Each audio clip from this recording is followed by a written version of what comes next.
Yen se na se Emma wana mede wo efiti e wo framantem ni mu Emma bia wo no mo se no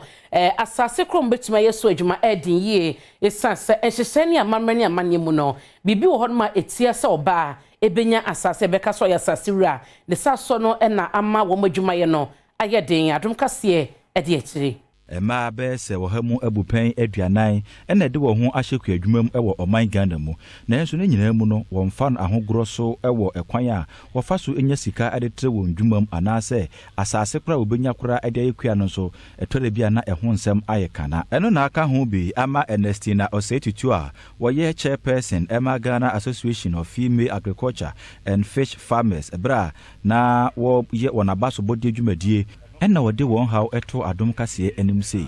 Our biggest challenge is land acquisition. In Ghana, it's not easily,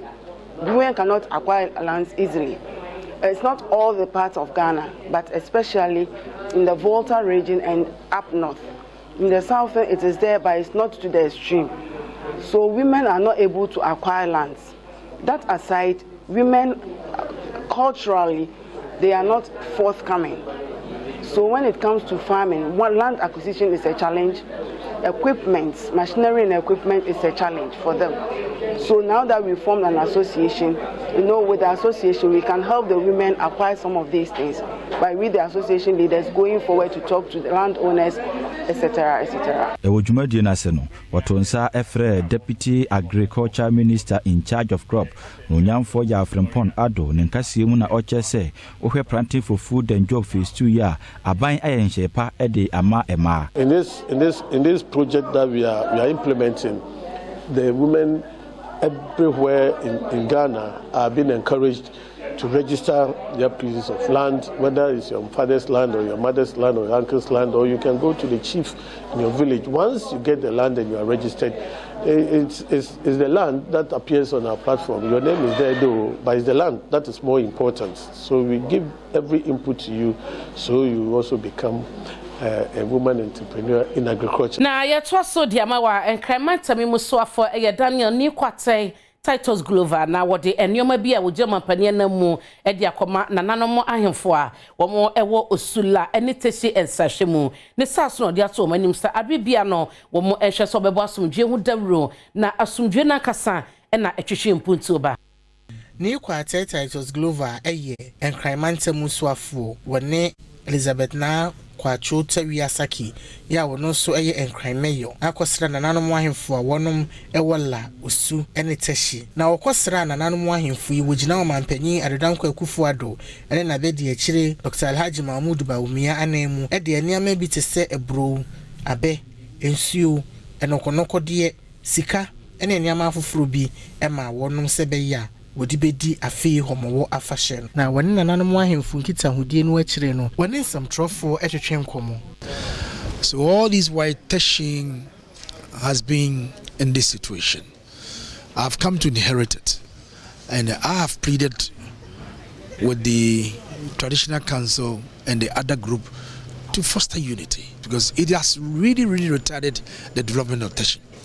I want to use this medium on behalf of His Excellency the President and the Vice President to appeal to my people in Teshie that let's give peace a chance. So for ne Kasee mu no wadi to just say na nsentemu hanomo akwansidie bi aba Teshie honomo nanso Regional Security Council ani afa no nyina atena se edinsa woso na wo hwe ama asumdwie aba honomo. When we got to the grounds, I was told that there had been some shooting incidents in town. And for security reasons, we decided to come to the assembly to come and do the presentations here,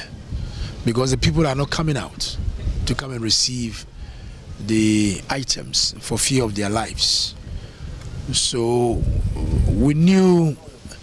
there had been some challenge and development in Teshie for the past weeks. The regional security invited the two parties and spoke to them, and thereafter we provided security in the town. So I'm here to get a full brief from the regional commander of what has happened. Na ansana homowo afashe na nkasa ebeba no amamre bi wo hono a eno eye akwele suma eye entafo afashe na akoso ewo enkre ha sei ya Adom Kasee de achede mu amane e mawo. nkɔmɔ a edi yɛ no nkyerɛase kakra ne sɛ enne ɛyɛ fofie da ɛma ntafo nyinaa na saa da yi yɛdi ansa yɛdi nkranfo afahyɛ kɛseɛ amammerɛ kɛseɛ anaasɛ afahyɛ kɛseɛ a yɛfrɛ no homɔwɔ na saa nkyerɛkyerɛmu kyerɛ sɛ wohwɛ ahaban yi a yɛahyehyɛ ɛwɔ ha yi ɛyɛ ahaban different yɛde egu nsuo mu nsa wɔ mu nkosua wɔ mu bayerɛ nso wɔ mu bayerɛ ne deɛ ho hia paa sɛ ɛno na ɛkyerɛ aduane a yɛyɛ a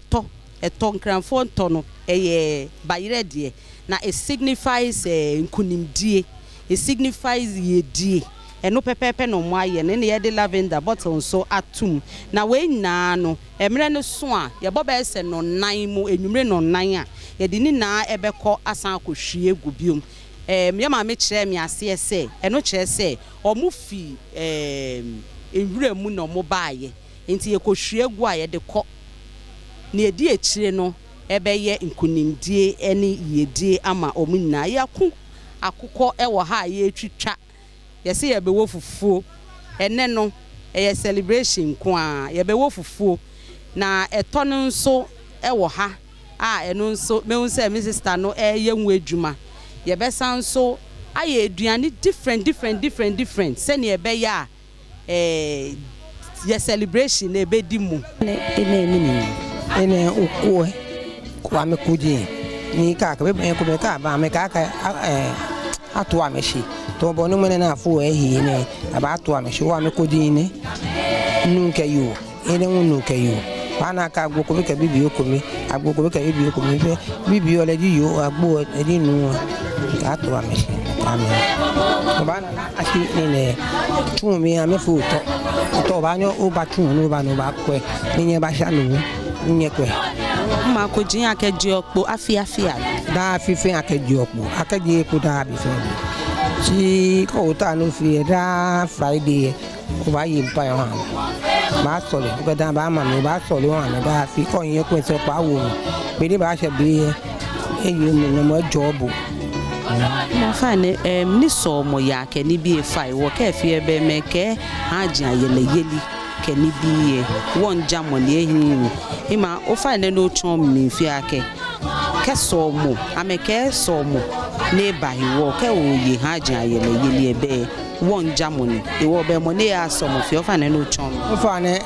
ha jan ayele ne de won jamon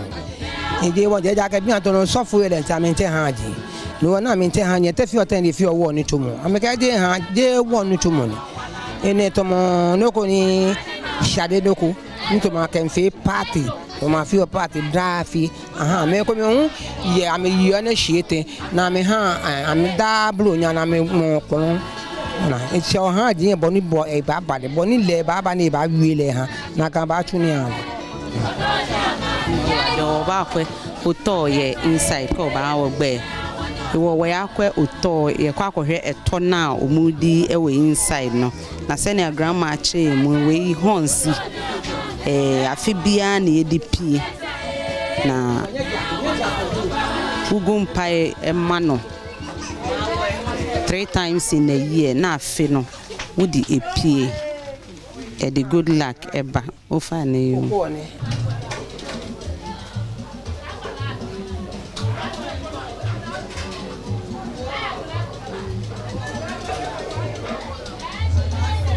ewa akpon wo lo he na ke into abahami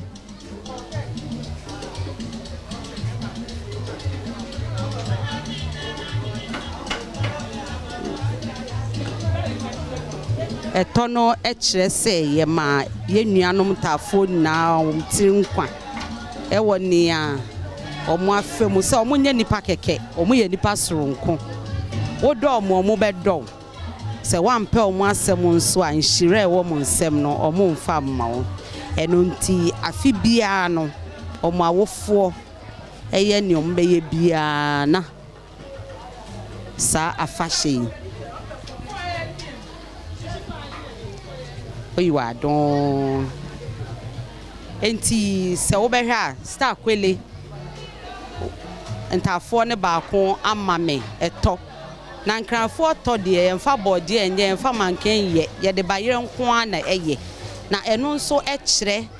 say ye ma omuntiri nkwa the good luck ena ebreyen enti memeto ni a me ba bedi ni awei ekire me ne say eye aduane o nanso say ye ntafo aduane nti nhira soronko bi edi ekire ena ye sanso ede ma omutiri nkwa say afe akọ asan ya ba beto omu biom esan say ye hu ntafo so omu ye nipa keke ye hu omu so omu ye nipa soronko omu di nhira soronko ena ebe fie nti so omu aba no mo sumi atena se na boni bi ama omu so a ena e mo omutiri nkwa enti we die me ne ubesi ha na me Martha Crenso akwa metumi edi meto no esan se ne anka me pese me wo ntafo a menya no ni ametumi aya ne se ntafo bi a wo bebi a meni ebeje ama omu eda mo ase na mede wo kwa santemantemu na fe yegina ewo Ekropon District Court obeka ise nyuntuni ono so hyase agya wo fefeba ye nipa bi ebrim no eku no ewa santemantemu na ye court da nipa pi no a ena kopi mo hod mo kwakotie sede a asem no beko Segana de hye be so a be ye America krani Adom Kasee bo amane e kire se dwomtini ba ko a o trinity wa santemantam no emu we ba force appear ye nipa dodo na efene se bi nipa bi yedi na wu e wota no so wa bro kwesra ne kanchema na abra science mbeto odwa no na ya na odosobo ebo no ne senti ene Ekropon District Court atenasia wo ba bedi na ya ensem na nam so ama nipa bebre na ebusuafo na adofo enyina de omani a kire hono mo a enya asem kuma Adom Kasee se kopiem hono mo bia ene won me wo hono me di sankomo yi no boy ni wuni ntina ye nya ya ide ye twa because entwa ye kura nti ya twa no last wo mudne ba wo makata nanim ene ye pese ye na ye hu nanim ntina ye na ye Teshie ahe nti ya na ntina ye wa ye pese ye hu ene kure ye na ba ro anka ne kure oba de wo kura enso kasa wo kunu na me say wan kan kure ntina ma boy ne be hia ne kwanhia wu eno anti na ye be twa de ne court beka na so na court beka wan fa ne kure anto ba bia ne kure da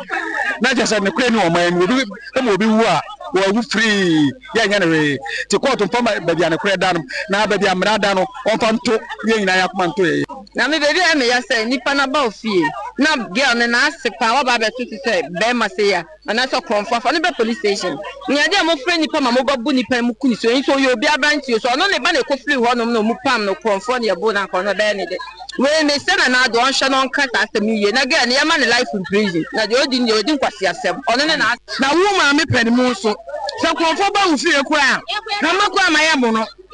kura no ne fa ne mra police station na mra ne ni bo fa mra nsam nsam na mo munu nkono na bia mo bu nuku ni so ya konfo mpa kura bia no obi na ba ye makunu mo ba de ho mo ka ho enti de mo ya ne de entwa ye kura enti esesa court enu omudi se de mra no ese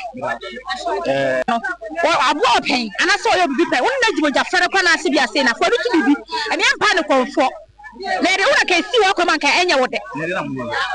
ya hasa mo jeli no mo ye de emla ne da ha de ade ne to na mo de ato wo ne hu de be ye ise enya sama na mo na ho ntone da ye so ye nche medu fra santemantem ne akofra mantem ne mo ayegina ewo Dordorkope eho eno ewo eye South Oman sinimu omafo ho mo chese akade nketenkete ewo so munya ne ma ho han ewo mpotemo no mo ni bi itisaban ya hwe no wa medi ho dwuma ma mo abato pa de afu enya de ombetu bi manfo a wonom ete Dordorkope ye bronu bi e wo South Tom mansini e wo framantem mu no echire mu se mfie bebreni e na wonom krom honom no woni akwanpa e bia apomuden adwumaefo di wonti beto e ne aniama foforo bi a ne nyina aye akwansidie ama wonom woni amane boni ode hyebo wusu jobu nkomo twetwe mu no wode adesrede ato mpanyinfo animu se won hwe wo meboa wonom don't have enough infrastructure. That's why, like the nurses, because the way we walk to the clinic, some of our relatives, they don't have money for the motor fee, so they rather come here, come and do the child welfare clinic for us over here. And our challenges, the most challenges is the river. Yeah, finding it, and I ain't you know so in revenue any name so. I think it's a challenge. Yeah, fine. Any yen soon, so you are Muka woman who say, really, if you or so,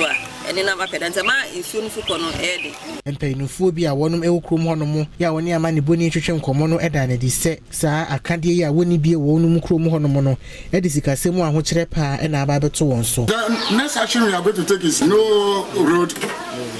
no vote. Nobody visits this area. I don't remember the last time any district chief executive has come here to even, engage the community to find out what their problem is. Maxwell Lukuto, any amani boni nkomo twetwe mu no wahyebo se saa hawo yi amanfo ye de atodwa nyina no wobehwe na waye hu bibia ma wonom se de ebe ya manfo no hu ebeto wonom na wode atodwa se manfo no to abama no ewo panim abosom de to sonson abato ni mu a wobehwe na wonom akwan nyina no wayi ama wonom. Yeah, of course, I'm aware of the challenge of the road and water.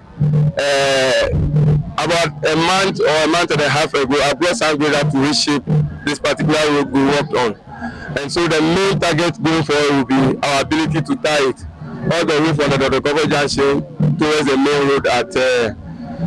Kasee near Senaki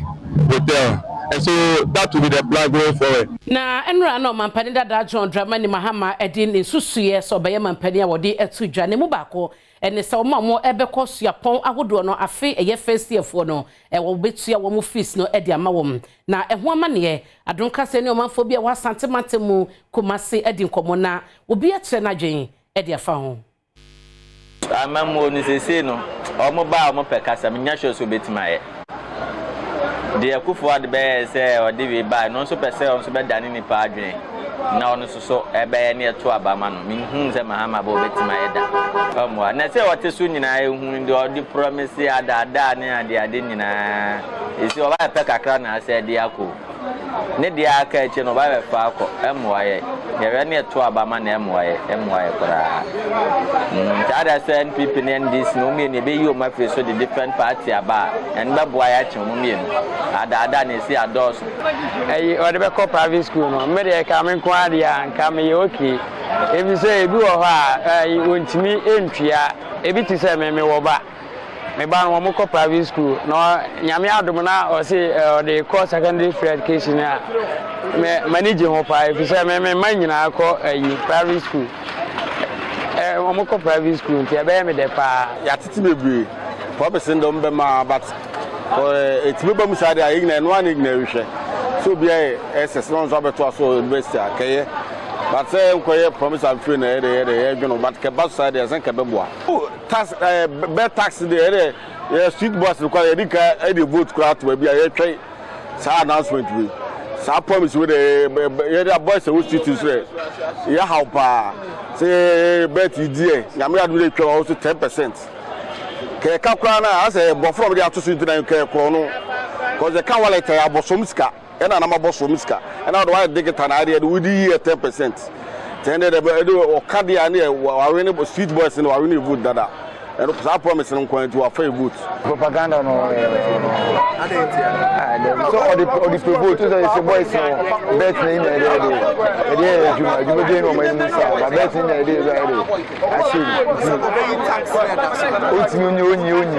onyi as all the right my em for 4 years for utimi obi ba che its so na ye hwe na ni afwadwe short memory Jordan ma ka se kana afwadwe short memory you say tofu as can crack na ene onte obi a ya dwe short memory dey ene be sato na Gideon Raji eye kwanchefo da national business honest ono aso ene kwanchefo panyi oda global ovation no wode atodwa ese nyuma bi a oman yi sikasem se de tie wo mgo so agina mo na so wo saban hunu na obo maba so na inflation ni mabo a ehwiri koso no wotete so na ema enyuma ekoso a enyini Gideon Raji eye panyini a wada national business honest ano odi tuja say inflation enye nsunsuaso bone ewe dwadie so pa de titiru pa ene wonom a wakra eniama ya wode ba be mfidi dwuma ebe o man mu the sense wode adesrede ato abanye ni mu say won fan hyehyeye enwu akwan mu se de be ya inflation na beba fom na fe won san so emoa wonom a woye budwabudua dwadi wonom eye national business honest awards ya obo adwadifuo be ye aduonu abaso and now Ray Edison sent me to Jack. So beyond crime said, although exchange rate was so, although economy no so kosro. But again, we perceive inspire almost say, regardless of this, no. On bet and I got there 1 city or chamber 5 city, and you'll be effort. But again, it's because of the way economy it's and to know anything. I mean, say internet, yeah, shut up on yeah, select companies, although we so economy still businesses maybe use raw materials, you know, and most of the things that's we will sell crabber and all that, and it's a major cause of a lot of price increase and all that. Vice Chancellor with Ghana Communication Technology University Professor Emmanuel Ohenia Fuakwa eka one more obon abaso ewo dwumadi na se wode ato ensemtrofo memu nyina animu se. It is very important for us to recognize the fact that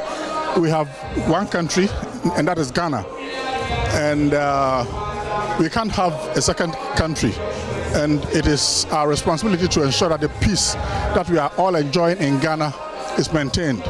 And therefore, if we do have a responsibility, every one of us within the country to ensure that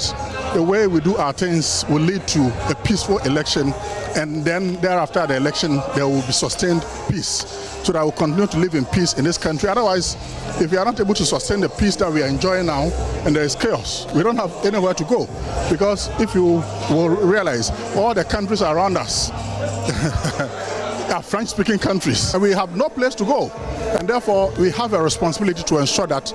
we do keep the peace that we are enjoying in Ghana. Na mami mo akwa ba me da se ogusua e ka me ho na ene constituency watch no ya de ekọ Amasaman ya baton pesua ne so e de ene enyina so a omafo no e be hye na omode ato aba na Adom Kasee amane boni jamra akọwatwum akọho ne omafo ne bi akodi nkomo omachire mu enioma e be mo mato aba wa fiwe. Your election headquarters Kokromoti Power constituency watch ena na watwin de enso ya de brewo na ne dai ya bepiem e won kramantam ha ya Amasaman abaton pesua so ene edura. Your election headquarters ye ne omanfo wa ha twetwe nkoma busa won say e den how eno won mo efemu a afimpim mienu ne adunu na yabato no behwe so de ato aba ye nti omanfo nsama wo kan ayi bi ekwan no ni nyina asai ekwan no obeye na ni wan ya ekwan ni nyina asai nti no me de mehwe so de ato aba ekwan na mahama beye na wa anye ni ye nu ani ti na meto maba ama bawumia ama mama to aba ye assemblyman a wo so sisia oye good or the lolo oye very good and then oye NDC ni ti se meto aba onu nti nka meto ama NDC because otie youth no what I say like bibi to a owo ho ma o bibi e besi bia and our environment so taking a very way nti se meto aba na because of lolo nti meto ama NDC me ade amehwe so de ato aba ne say 1992 Gawes babia ni hwa ne yanya quota NPP for Baso from Abrikumakef to Mahia yanya quota from Oduma Junction to Obeye yanya quota from 3 Junction to Sonitra Oduma se Abrikuma main road yanya quota Cocoa board yanya quota enti wo ma kura mo nya hwe kura free access nso yanya faso so o nyanka say ya MPP ni anase NDC ni obia efie bia yanya obia wa ko school akodu SS ni meto ama NDC masa to am parliamentary candidate I said them asane said them abo youth no Amasaman fane so mo say be o man ko school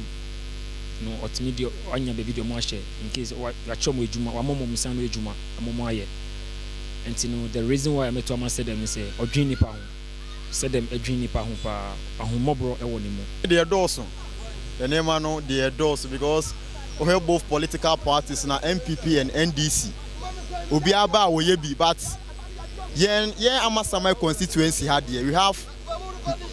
your problems dorsum. I believe say our MPP parliamentary candidate Honorable Yaya Kasee o share afin wa baba to share eniema all ya but ono de or me vote because me share a niema oh yeah. Why shouldn't I have to vote for him? Midday Eddie Jamra Akowat. Eddie Amesomeje so ene abena pokua renie na akwasi ajeman opambo sabufo e wadom 106.3 wabeka meza akwasi ma hai ye nua adze ya bia do akwasi ade na wose and I want you traffic akwasi yenko Amasaman abato mpesua ne so o de emi amidi emu e wona oto aba o wona me to aba nyamunya na munko so a very interesting constituency. Okay. If he na ye trouble Amasaman and omu chem 2004. Okay. And be Amasaman and a trouble so di no ho. If it 2004 ABC 2020 abane ato no MPP winu mienu. Okay. NDC enya mu miensa. Nti afie be hwe. MPP the first person winning mom ye Samuel Ato. Okay.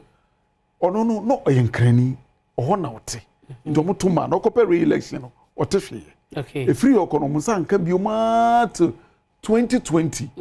Emma akwasi a free fa mensa ebidi nkuni. Na nano MPP for primaries no. Na MPP for to ama no. If the one two. One term. Samuato one term. Enti no ya Kasee mata na aba. Okay. Na 2020 4 years ago. MPP a free fa mensa. Or the 3,119 votes. And we didn't kunim Emmanuel can lie so. NDC Senyo said them. Now, Senyo said them essence of baby. Emma a free fanny ho. Yaya Kasee na eba. In a very tricky situation. NDC one day Amasaman was so papa. And Tirache say 3,119 votes now. Afifa eja ho no aso Yaya Kasee mata betimi enya na no de bia ka ho ana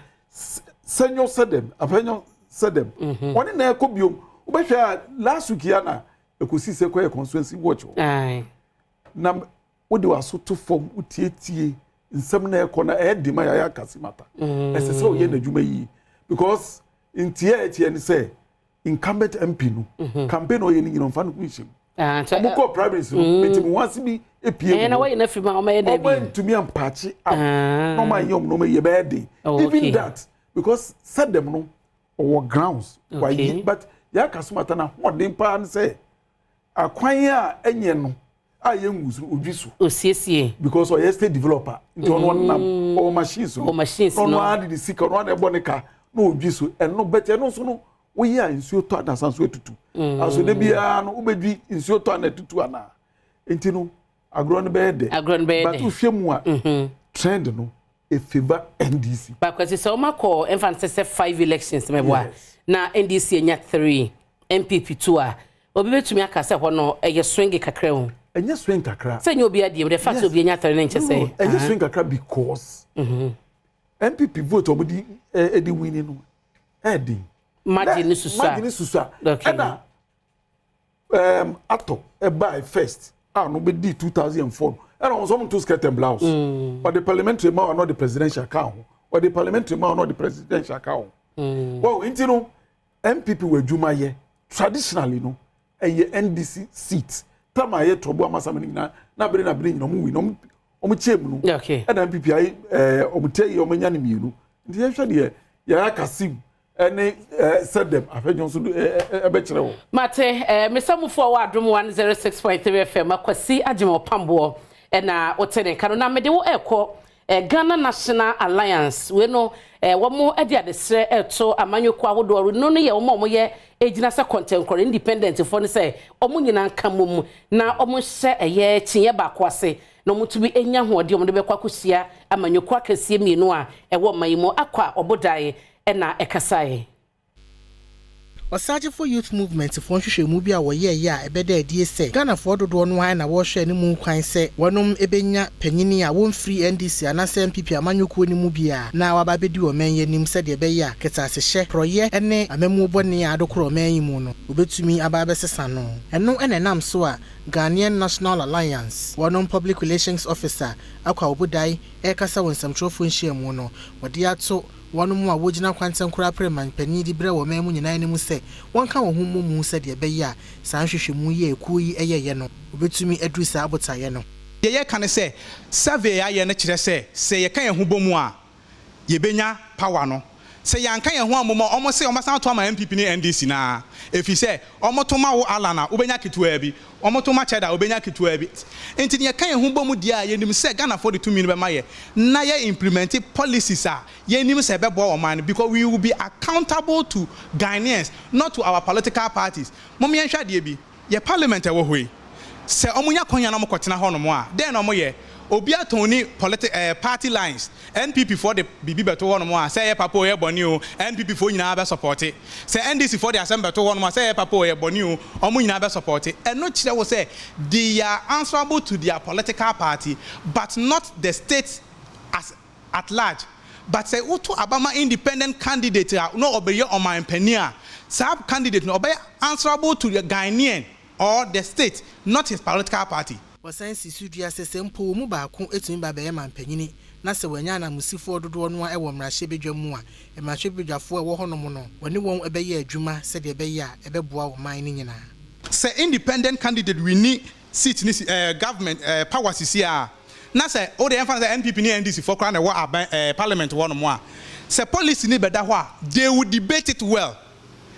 They would na meto so de wako NPP amanyoko no ma Franka tuni edema wo mo no aso ene ye mampani abedi echa Lagi Dr. Mamudu Baumia ede atoja ese ye osanabosmu ede to so eduminu ede kosi eda party no ebeda wo manifesto won be pa hontoma e wotakrade ato mantemu no de djuma wodie ento a wobo e wo abato mpesua ahodo so nyina no ode aba na wieye na enkrata na ebae no sei ena echire nyoda wasanabo sumeda na tosodum yenu e wa fimpino ni aduonu 9 emo no papanya wotu Franka ma NPP amanyoko no Dr. Baumia de Madebo betu dwan wo chire mu ese na brobo de hyehyɛ so my Ghana emo ya no wato ne din se possibility store no opese ohome so kakra na NPP amanyoko ne mpanyimfo nyina ehwe ne mu so mbenya mre kakra nomde atoto niame yese de beya NPP amanyoko na fimpino ni aduonu 9 manifesto no obetumi edi ahyehyɛ so ye no bekoso kwasiada osana abosumede tosodum wotwen wa fimpino ni aduonu 9 emu na won nkrata ne mo no ode tu dwapiem se so nya pa manifesto ne hontoma awia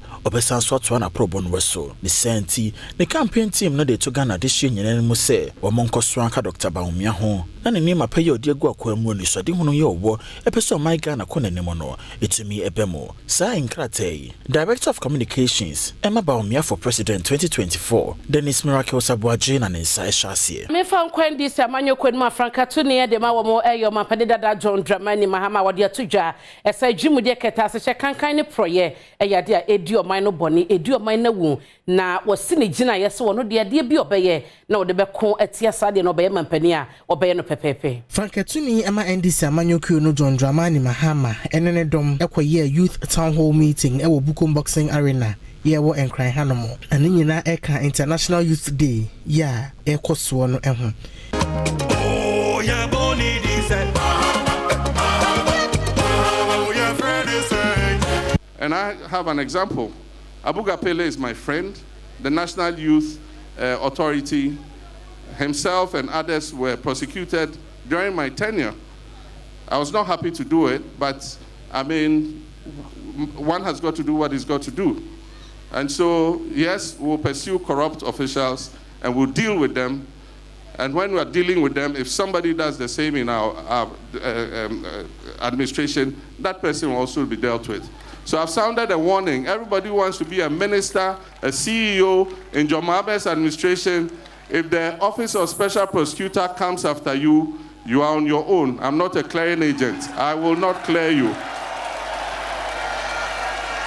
na omampede dada John Dramani Mahama asan edi aka ho biem ese wo saya na eye mpanyifo wo hyehyɛ bi omo de tupun bebo some na omo bie ama apofo na safarefa kwakodi omudwuma wo so oba wo mo ye bodwa ede kyese kenu kokoyi enam no omo no onsi wo mo kwan wo mo be yafe mu ni nyina ya sakro season wo be ye free ho akatuni ama NDC amanyoko no John Dramani Mahama enene dom ekoye youth town hall meeting ewo Bukom Boxing Arena ye wo enkran hanomo ani nyina eka International Youth Day ya ekoso no eho emebuno bebre ene kwa ase bia wode won sem bisa ya efa omen empumtu ene wono modache ho ekotu dwa ya no hwe ne mu kwan se branketuni ede ho anu yie ebema wono. I met the fishing groups about a month and a half or 2 months ago. I went to the Tema Fishing Harbour and met them. And I announced there that when we come, there will be no closed season for artisanal fishermen. You know, those who put more pressure on the sea are the trawlers and the big fishing vessels. One measure that is even more important is that they are not supposed to fish within a certain nautical miles of the coast. And that is because that is where a lot of the fish come to breed, in the shallower waters. Because when they are breeding, their eggs need a bit of sunlight and all that to be able to incubate. Na eniame bia hu behia se wodi begu akwan mu se de be beboa na ensumunam ehwo nyedene no Dordramani Mahama editudwa ewo nhyiamu na se. And so rather than punish artisanal fishermen and say you are doing a closed season, make sure you monitor the number of nautical miles so that the trawlers don't come there. If they don't come there, the fish stocks will recover. And what we say is, how much fish do the artisanal fishermen catch? The majority of the fish is caught by big trawlers, many of them who even catch that fish and go and land the fish in other ports instead of bringing it for Ghanaians to be able to eat. So the closed season will be there for the big trawlers and the big fishers. I wish you a kwa bio AdomTV suni your family writer Amenyo Rafael Diel Centro Campesta Creativo if you are na presenter. Ye share bio ye de agudie mu nsem na eto so ma. Ye sha se de afra kuturuku eye boxing na mamemfa nko Congo kakra na Congo boxer bi apie ne ho odene pa wakomba 21 walusu baako onie na abrantie hu eden oni US boxer baako ede ntokwa brane Jared Anderson akokatire so awini na wini ye na oba no ense Heroes War Camp no mo de ama na se da bi ade a obi antimi nye sa akwa no ne kokon ye no ho eden ba so oburu na bubu ne sene ade ne de waya ade panti oba no kromamu nyina man Heroes welcome say there be say ban say bi kura holiday bi kura ne yemfama Congolese boxer ya so mo de man pa say ban ABA WBO NBA and afin so WBO international ni na ekita brand ya ye fe no Martin Bakoli ti Bakoli akọ wini bout ache so ni US ni and wa bro no omo so wa ya de pa kuturugu bodde nya san ketuwa o eno ne yenye bribe oje bribe wa ne be bro nti we no wa wini a wa ba fia wo mo sana yoyoyo esan mpewa ewachiri na yentinsim e football kakra who is transfer window na bi na football so broken heart wo mo amanfo breaking crofo heart pa enye sabe kafra che emane mema enkita hudie na broken heart ya na type we Nico Williams na Nico Williams ene basa aya back and forth kakra na Eros na so be kaya na basafo o ma brand ya la mi ya man Nico Williams collaboration no ekoyie pa o mo bobo mu ne ye de eti ewie sa na basa for so mo pa brantie we Nico Williams ni nua pani ene Nyaki Williams a oboma Ghana no e bia wonya we ya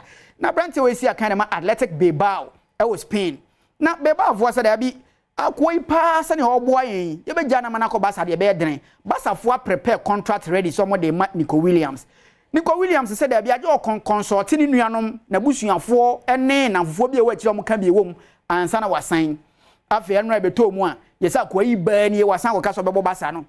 Atletico Bilbao said abi ya ma omo enti jesi number 10 ike munien ene na hye wadi 15 years wo ho ena okọ de ese de sa jesi ne ma a legendary jesi so won de Nico Williams enti 10 no ono na printi 10 na agu akire ena ni din so akire se yenhye no na onka ho nsi akan emfama Bilbao fo no enti we de Basa fans no broken heart appeam de ba we de den omo so mane nko ba bia barwa no ofe na ma ne papa so mu nya ne ma wa we den ko ka bi se u ja ne mane ko ne ba bi yantinsi mu ha Ghana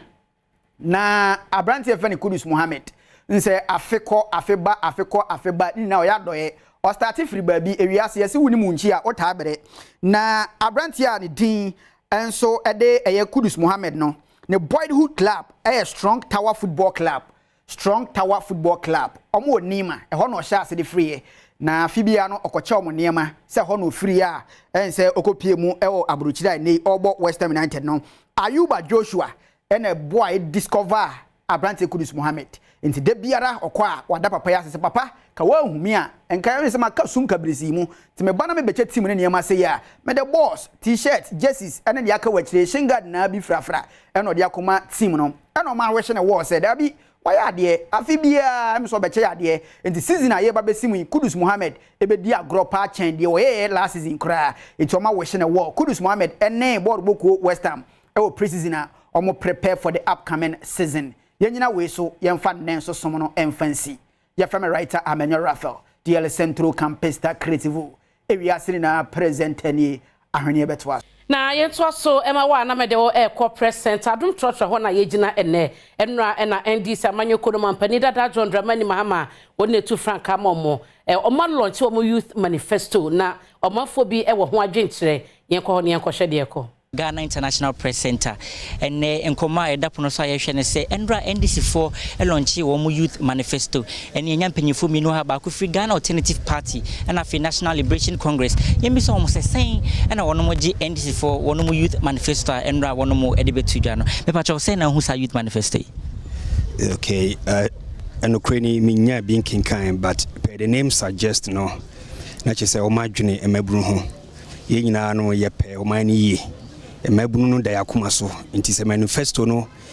propose bibi ana se suggest ade bi a bitima boa emabunu na fair enough but yen alternative party any NLC the yeso ye wo mamabunu no a special edition ti I think say ye de no ebebro mo de ne so e congratulate wo mo ye bom abaso but emabunu so expect something huge from Ghana Alternative Party and NLC. I see expect be huge. Young punches some holes into the manifesto or Kasafa say free tuition for level 100 entries, job creation. Do you think especially sir